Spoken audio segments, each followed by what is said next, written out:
I want to begin with a confession.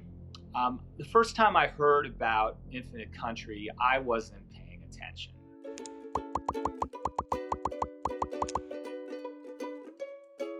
It was one of those Zoom meetings. It was a sales conference, and I was eating some cashew nuts and reading the New York Times. And a sales rep enthused about it. And that happens all the time at our sales conferences. So I went back to my New York Times and my cashew nuts. But then a second sales rep raved about it, and then a third, and then a fourth. And I realized that I better find out what the hell it was they were talking about. So I heard it was this novel with a vague title, Infinite Country. I didn't know what that meant. I heard it was by an author named Patricia Engel, who I'd never heard of.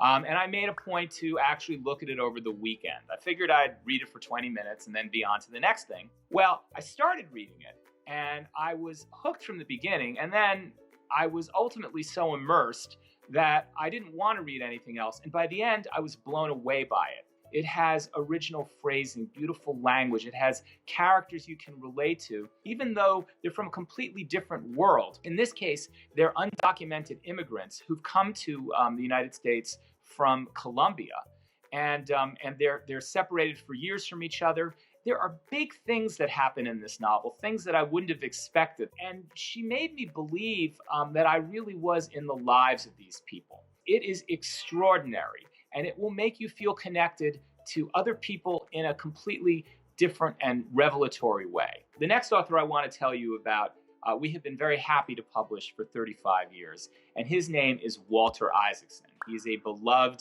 best-selling biographer. Walter has written a new book called The Code Breaker. And the genius at the center of this story is a scientist, a biologist, who just actually won the Nobel Prize for her work. She has created a tool that will allow us to edit genes. Now, as a book editor, I feel like I know something about editing, but the editorial work that Jennifer Doudna is doing is on a cosmic level. She has created a tool that will help us alter the nature of life.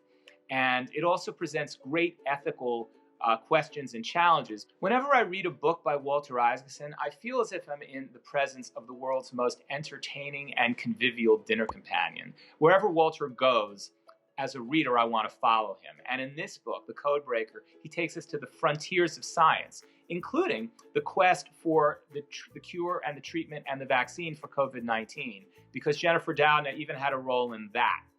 I think that both of these books, The Code Breaker and Infinite Country, enlarge our understanding of the world. That's why I picked them. That's why I think they're two of the best books that Simon & Schuster will be publishing in March. And that is The Word According to Karp.